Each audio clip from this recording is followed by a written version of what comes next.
మాదక ద్రవ్యాలను పూర్తిగా నిర్మూలించి drugs free state గా మార్చేస్తామన్నారు Telangana narcotics bureau SP Sitaram. Drugs గంజాయి సరఫరా చేస్తున్న స్మగ్లర్లపై ఉక్కుపాదం మోపుతున్నారు పోలీసులు. పబ్బుల్లో రైడ్స్ చేసి అనుమానితుల్ని యూరిన్ కప్ డిటెక్షన్ తో అప్పటికప్పుడు టెస్టులు నిర్వహిస్తున్నారు. డ్రగ్స్ టెస్టులకు కొత్త కిట్స్ ఉపయోగిస్తున్నామంటున్న నార్కోటిక్స్ బ్యూరో ఎస్పీ సీతారాంతో Dhanraj face to face. Drug free Telangana కోసం సర్కార్ కృషి చేస్తుంది. మరోవైపున చూసినట్టయితే తెలంగాణ యాంటీ నార్కోటిక్ బ్యూరో కూడా మెరుపు దాడులు కూడా కొనసాగిస్తూనే ఉంది. అయితే ఇటీవల చూసినట్టయితే ఈ డ్రగ్ పెడ్లర్లు కావచ్చు, డ్రగ్ కన్జ్యూమర్లను పట్టుకోవడానికి కూడా లేటెస్ట్ డ్రగ్ డిటెక్షన్ సంబంధించినటువంటి ఎక్విప్మెంట్ను కూడా తీసుకొచ్చింది. అవి ఎలా పనిచేస్తాయనే విషయాలపైన కూడా మనం డ్రగ్ కంట్రోల్ బ్యూరో అయినటువంటి ఎస్పీ సీతారాం ఉన్నారు. సార్, మనం చూస్తున్నాం ఇటీవల హైదరాబాద్లో చూసినట్టయితే క్లబ్బుల్లోనూ, పబ్బుల్లోనూ, రిసార్ట్లోనూ, అదేవిధంగా నైజీరియన్లు కూడా ఇటీవల చాలా వరకు గ్యాంగులు పట్టబడుతున్నాయి. మీరు యాంటీ నార్కోటిక్ బ్యూరో వింగ్ కూడా ఒక లేటెస్ట్ డిటెక్షన్ సంబంధించినటువంటి ఎక్విప్మెంట్ తీసుకొచ్చింది. ఇది ఎలా పనిచేస్తుంది? ఈ డ్రగ్ డిటెక్షన్ కిట్ అనేది మేము తీసుకోవటం ఈ మధ్య యూజ్ చేయడం జరుగుతుంది. దీన్ని యూరిన్ శాంపుల్ ద్వారా ఇమ్మీడియట్గా అతను తీసుకున్నారా లేదా మాకు ఇమ్మీడియట్ నిర్ధారించుకోవడానికి వీలవుతుంది. ఆ డ్రగ్ డిటెక్షన్ సంబంధించినటువంటి ఎక్విప్మెంట్ను ఒకసారి అది మీరు వివరిస్తారా? అది ఎలా ఉంటుంది, ఎలా పనిచేస్తుంది? ఓకే, ఇక్కడ మీ ముందున్నదే ఇది డ్రగ్ డిటెక్షన్ కిట్. దీన్ని యూరిన్ శాంపుల్ ద్వారా దీంట్లో తీసుకోవటం జరుగుతుంది. దీన్ని యాక్చువల్గా ఇందులో వచ్చేసి మనం యూరిన్ తీసుకుంటాం, యూరిన్ శాంపుల్ ఇందులో తీసుకొని దీన్ని ఓపెన్ చేసి దీంట్లో యూరిన్ శాంపుల్ తీసుకున్నప్పుడు దీన్ని ఒకసారి మనం క్లోజ్ చేసినట్టయితే ఈ వెనక వైపు మీకు ఏ డ్రగ్స్ దాదాపు మనకు 9 నుంచి 10 రకాల డ్రగ్స్ మొత్తం కూడా ఇందులో మనకు మెన్షన్ చేయడం జరుగుతుంది. వీటిలలో సి అనే ఒక పాయింట్ దగ్గర రెడ్ లైట్ వస్తుంది. ఒకవేళ అతను తీసుకుంటే రెడ్ లైట్ రావటం, ఏ డ్రగ్ తీసుకున్నాడో దాని ఎదురుగా వైట్ లైన్, అక్కడ ఏం రాలేదంటే వైట్ లైన్ వచ్చిందంటే ఆ డ్రగ్ తీసుకున్నట్టు అర్థం. మేబీ ఇలా ఎన్ని రకాలు అంటే మిక్స్డ్, ఇప్పుడు ఇటీవల చూస్తున్నాం పార్టీ కల్చర్లో మిక్స్డ్ డ్రగ్ని యూజ్ చేసి కూడా ఈ పార్టీ జరుగుతుంది. మిక్స్డ్ యూజ్ చేశారనుకోండి, ఉదాహరణకి ఏదైనా గాంజా తీసుకున్నాడు, మళ్ళీ తర్వాత కాసేపటి తర్వాత ఇంకో కొకేన్ తీసుకున్నాడు అనుకోండి, ఓపీఎం తీసుకున్నాడు సంథింగ్ అనుకోండి, ఎండిఎంఏ తీసుకున్నాడు అనుకోండి, ఆ 2 పాయింట్ల దగ్గర ఏమి రాదు, అంటే వైట్ లైన్ లాగా కనపడుతుంది, అంటే ఆ 2 తీసుకున్నట్టు మిక్స్ అయినట్టు. అది లేకుంటే రెడ్ లైన్ వస్తుంది. రెడ్ లైన్ కింద రెడ్ లైన్ వచ్చిన చోట ఏం లేదని అర్థం. ఒకవేళ మీరు స్పాట్లో దీన్ని పట్టుకొని వాళ్ళ యొక్క యూరిన్ శాంపిల్ తీసుకున్నప్పుడు పాజిటివ్ వస్తే దీన్ని సవాల్ చేస్తూ కొంతమంది కోర్టులో ఏమైనా మళ్ళీ ల్యాబ్లోకి వెళ్ళినట్టయితే మరి ఇది ఎలా ఉపయోగపడుతుంది? ఇప్పుడు టెస్టింగ్ చేయటం వల్ల మేము ప్రైమరీగా నిర్ధారించుకున్నాం, దాన్ని కూడా మేము కోర్టుకు సబ్మిట్ చేస్తాం. దాని తర్వాత బ్లడ్ శాంపిల్స్ కూడా తీస్తాం.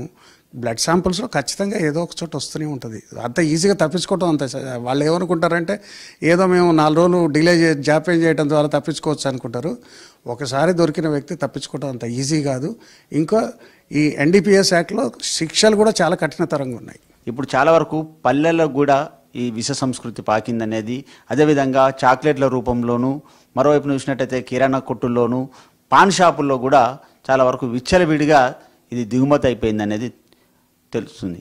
దీన్ని మీరు ఎట్లా అరికడుతుంటారు?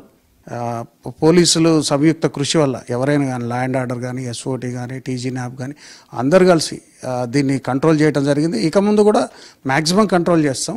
గాంజా ఫ్లో అనేది పల్లెటూళ్ళల్లో తగ్గేయడానికే కృషి చేస్తున్నాం. ఇంకోటి ఏంటంటే ఇందులో ప్రతి స్కూల్లో, ప్రతి విలేజ్లో, ప్రతి స్కూల్లో, ప్రతి కాలేజీలో, ప్రతి టౌన్లో కూడా అన్ని కాలేజీల్లో, అన్ని స్కూళ్ళల్లో యాంటీ డ్రగ్ కమిటీస్ అని ఫామ్ చేసాం. వీళ్ళు ఏంటంటే ఒక టీచర్గా, ఒక పేరెంట్, స్టూడెంట్స్ వీళ్ళందరూ కమిటీ ఉంటారు. ఈ కమిటీ వాళ్ళు ఆ స్కూల్ కానీ, ఆ స్కూల్ సరౌండింగ్స్లో కానీ ఏదైనా గాంజా సేల్స్ కానీ లేదా గాంజాకు అలవాటు పడిన విద్యార్థులను గుర్తించి వాళ్ళని ఇమ్మీడియట్ లోకల్ పోలీస్కి ఇన్ఫర్మేషన్ ఇవ్వటం, దాని ద్వారా కౌన్సిలింగ్ నిర్వహించడం, కౌన్సిలింగ్ ద్వారా మళ్ళీ వాళ్ళని రిహాబిటేషన్ పంపడం కూడా జరుగుతుంది. డ్రగ్ కన్జ్యూమర్ని ఎట్లా చూస్తుంటారు, డ్రగ్ సప్లయర్ని ఎట్లా చూస్తారు, డ్రగ్ పెడ్లర్ని ఎట్లా చూస్తుంటారు? ఇప్పుడు ఇందులో ఎన్డీపీఎస్ యాక్ట్ అనేది చాలా సీరియస్ యాక్ట్. అది ఎందుకంటే చాలా యాక్ట్లలో మనకు ఇండియన్ దీంట్లో ఇప్పుడు కొత్త లాస్లో కూడా ఈవెన్ నార్కోటిక్స్ ఈ కేసెస్లోనే ఈవెన్ డెత్ పనిష్మెంట్ ఉంది. అది అంత డైరెక్ట్ డెత్ పనిష్మెంట్ ఎందులో లేదు. అయితే దీంట్లో కూడా ఏంటంటే సెక్షన్ 8 ఆఫ్ ఎన్డీపీఎస్ యాక్ట్ దాంట్లో క్లియర్గా మెన్షన్ చేశారు, దాన్ని కల్టివేషన్ చేయటం, ప్రొడ్యూస్ చేయటం, తర్వాత దాన్ని ట్రాన్స్పోర్ట్ చేయటం, తర్వాత దాన్ని స్టోరేజ్ చేయటం, ఎవ్రీథింగ్ ఇంక్లూడింగ్ కన్జ్యూమింగ్ కూడా ఇట్స్ అన్ అఫెన్స్.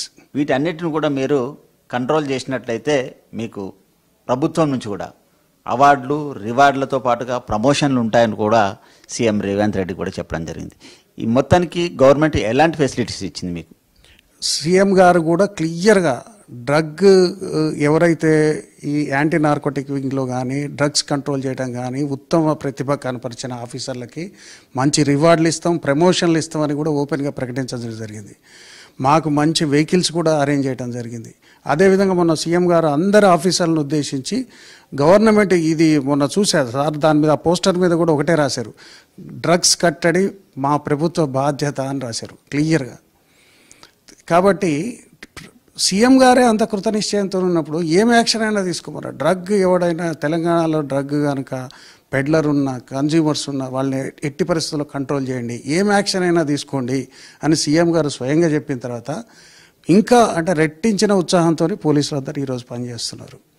కాబట్టి ఆ రివార్డులు మాకిచ్చే ఈ ప్రమోషన్స్ కూడా ఇస్తామన్నారు. అదేవిధంగా ఇప్పుడు ఎవరైతే మంచి ఇన్ఫర్మేషన్ ఇస్తున్నారో వాళ్ళకి మంచి నగదు రివార్డు ఇస్తున్నారు.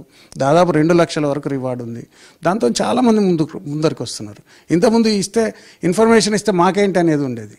ఇప్పుడు ఇన్ఫర్మేషన్ ఇస్తే మీకు నగదు బహుమతి వస్తుంది క్లియర్గా. దీనికి టోల్ ఫ్రీ నెంబర్ కూడా పెట్టాం మేము, 8712671111. దానికి ఎవరైనా ఇన్ఫర్మేషన్ ఇచ్చినప్పుడు వాళ్ళకి మంచి ప్రోత్సాహక నగదు బహుమతి ఇస్తాం. అదేవిధంగా వాళ్ళ పేర్లు కానీ వివరాలు కానీ గోప్యంగా ఉంచుతాం. ఇది మా డైరెక్టర్ గారు ఆల్రెడీ పెట్టారు. దీని ద్వారా వస్తుంది, రివార్డులు అందుకుంటున్నారు కూడా. అదేవిధంగా ఎవరైతే చేస్తారో పోలీస్ అధికారులకు కూడా మంచి ప్రోత్సాహకాలు ఉన్నాయి. అదే వాళ్ళకు కూడా మంచి రివార్డ్స్ వస్తున్నాయి, ఎన్నడూ ఊహించని రివార్డ్స్. అంతేకాకుండా సినీ పరిశ్రమలు కూడా ఈ డ్రగ్స్ సంబంధించిన మూలాలు కూడా వేలునుకునే ఉన్నాయి. గతంలో కూడా మీరు ఎన్నోసార్లు రైడ్ చేశారు, ఎగ్జామ్ చేశారు, పట్టుబడుతున్నారు, బయటకు వస్తున్నారు. ఈ సినీ పరిశ్రమల్లో పట్టుబడ్డప్పుడు వీళ్ళకి ఎలాంటి శిక్షలు ఉంటాయి? మీరు వాళ్లకు యాంటీ నార్కోటిక్ బ్యూరో నుంచి కూడా ఎలాంటి అంటే మీ బ్యూరో నుంచి ఎలాంటి ఈ ఎన్డీపీఎస్ యాక్ట్ కింద వచ్చిన కండిషన్స్ అన్నిట్లలో ఎవరైనా డ్రగ్ రవాణా చేసినా, పండించినా, కన్జ్యూమ్ చేసినా, ఏది చేసినప్పటికి కూడా ఒక నేరస్తుడిగానే పరిగణిస్తాం. నేరస్తుడిగానే అతనికి శిక్ష ఉంటుంది. దాంట్లో ప్రత్యేకంగా ఈ హోదాలు గీదాలు ఏమి ఉండవు అందులో. ఇది దాంట్లో అందరినీ ఒకే రకంగా చూస్తాం మేము. ఈ డ్రగ్స్కు ఎందుకు అడిక్ట్ అవుతున్నారు? అదేవిధంగా ఈ డ్రగ్స్ పైన కూడా మీ యాక్షన్ ప్లాన్ కూడా ఎలా ఉంటుంది? ఇందులో ముఖ్యంగా అండి యువత కావచ్చు, తర్వాత ఈరోజు విద్యార్థులు కావచ్చు, యువత కావచ్చు, లేదా పెద్ద సెలబ్రిటీస్ కావచ్చు, ఈ డ్రగ్స్ అనే దానికి ఎందుకు అడిక్ట్ అవుతున్నారు అన్నది పెద్ద క్వశ్చన్. దీంట్లో ముఖ్యంగా ఏంటంటే ఇదివరకు రోజులలో ఇంత ఒత్తిడి ఉండకపోయేది. ఇప్పుడు విద్యార్థులు ఉన్నారు, అందరికీ చదువుకోవాలని ఒత్తిడి, క్లాసెస్కి అటెండ్ కావాలని ఒత్తిడి, లేదా ఎగ్జామ్లో ఫెయిల్ అవుతామనే ఒత్తిడి. అంటే దీనికి కొన్ని రకాలుగా చూస్తే మానవ సంబంధాలు కావచ్చు, అవి పలచబట్టం కావచ్చు, మానవ సంబంధాల్లో కొంచెం తగ్గిపోయినాయి. తర్వాత రెండోది విద్యార్థుల మధ్యలో పోటీతత్వం పెరిగింది, ఉద్యోగస్తుల మధ్యలో పోటీతత్వం పెరిగింది. ఉదాహరణకు ఐటీ ఎంప్లాయీస్ని తీసుకోండి, రోజుకు 10 గంటలు పనిచేస్తారు. దాని తర్వాత ఒక విధమైన ఒత్తిడిలోకి వచ్చేస్తారు వాళ్ళు. ఇది కాకుండా సెలబ్రిటీ కొన్ని అపోహలు ఏంటి, కాసేపు డ్రగ్ తీసుకోగానే మనం ఆ ఒత్తిడి నుంచి బయటకు వస్తాం, మనం మంచిగా ఉంటాం, మనం కొంతకాలం తీసుకుంటే మనకు తాత్కాలికంగా కష్టాలు మర్చిపోతాం, తాత్కాలిక ఆనందం వస్తుంది, తర్వాత దీంతో గ్లామర్ వస్తుంది, తర్వాత దీని ద్వారా కొంచెం ఏదన్నా మనకు ఒక ఆర్ట్ ఉంటే అది ఎన్హాన్స్ అవుతుంది, అది పెరుగుతుంది అని ఇవన్నీ అపోహలు. చాలామంది విద్యార్థులు మన రీసెంట్గా కూడా మేము చూసినప్పుడు సివిల్స్ యూపీఎస్సీ ప్రిపేర్ అయ్యే పిల్లలు కూడా గాంజా తీసుకోవటం ఇవన్నీ ఉన్నాయి. ఎందుకని మేము క్వశ్చన్ చేసినప్పుడు వాళ్ళు చెప్తున్నారు అది తీసుకోవడం వల్ల మాకు ఏకాగ్రత పెరుగుతుందని. ఏకాగ్రత ఎక్కడ పెరుగుతుంది వాళ్ళకి? గాంజా తీసుకోవటం వల్ల వాళ్ళ మెదడు, వాళ్ళ మైండ్ ఆ డ్రగ్కి ఇన్ఫ్లుయెన్స్ అయిపోయి వాడు ఆ మత్తులో ఏదో అనుకుంటాడు. యాక్చువల్గా ఇందులో డ్రగ్స్ అనేవి డోపమైన్ ఒకటి, సెరోటోనిన్ అని 2 ఎంజైమ్స్ని ఇన్ఫ్లుయెన్స్ చేస్తుంది మెయిన్గా. ఆ డోపమైన్ తీసుకున్నప్పుడు అదో రివార్డు ఇదన్నట్టు సర్క్యూట్, అంటే నువ్వు చేసే పని చాలా బాగుందని మనకు రివార్డులు పంపుతుంటుంది అన్నట్టు. అది ఈ డ్రగ్ పోయి డైరెక్ట్ దాని మీద ఇన్ఫ్లుయెన్స్ చేస్తుంది.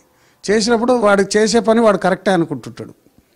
తర్వాత రెండోది ఈ సెరోటోనిన్ అనేది అది జాయ్ అన్నట్టు, మంచి ఆనందం కలిగించే ఎంజైమ్. అదేం చేస్తుంది, అరే నువ్వు చేసే పని బాగుంది, మంచి హ్యాపీగా ఉన్నా నేను అని అది కూడా చూపిస్తుంటుంది.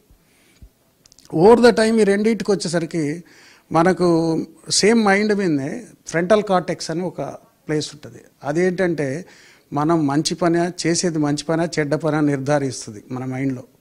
అది దాని విజ్ఞత కోల్పోతుంది అన్నట్టు. అది నువ్వు చేసేది మంచి పని చెడ్డ పని తెలియదు. అందుకే డ్రగ్ చేసిన వాళ్ళు, డ్రగ్ అలవాటు అయిన వాళ్ళు ఏది మంచో ఏది చెడో నిర్ధారించుకోలేరు. వాడు చేసేది కరెక్టే అనుకుంటుంటాడు. తర్వాత వాడు చేసే ప్రతిదాని నుంచి ఆనందం మోదుతున్నట్టు అనుకుంటాడు. ఇదంతా తాత్కాలికం. ఒకసారి దీని ఇన్ఫ్లుయెన్స్లో పోయిన తర్వాత ఇక వాడు కోలుకోవడం కష్టం. కాబట్టి ఈ విద్యార్థులు చిన్న చిన్న ఒత్తిళ్ళు, చిన్న చిన్న సమస్యలకు లోనై డ్రగ్స్కి అలవాటు అవుతున్నారు. ఇది తెలంగాణలోని యాంటీ నార్కోటిక్ బ్యూరో ఎస్పీ అయినటువంటి సీతారాం చెప్పినటువంటి విషయాలు. అంతేకాకుండా తెలంగాణలో ఎక్కడికక్కడ డ్రగ్ను కంట్రోల్ చేయడం, ఎన్ఫోర్స్మెంట్ దాడులతో పాటుగాను ఎడ్యుకేట్ చేస్తూ కూడా మొత్తం మీద ఈ డ్రగ్ని తెలంగాణలో డ్రగ్ ఫ్రీ తెలంగాణ మార్చడమే తమ ఉద్దేశం అంటున్నారు. కెమెరామెన్ శ్యామ్తో నార్కోటిక్ బ్యూరో నుంచి హైదరాబాద్, V6 న్యూస్.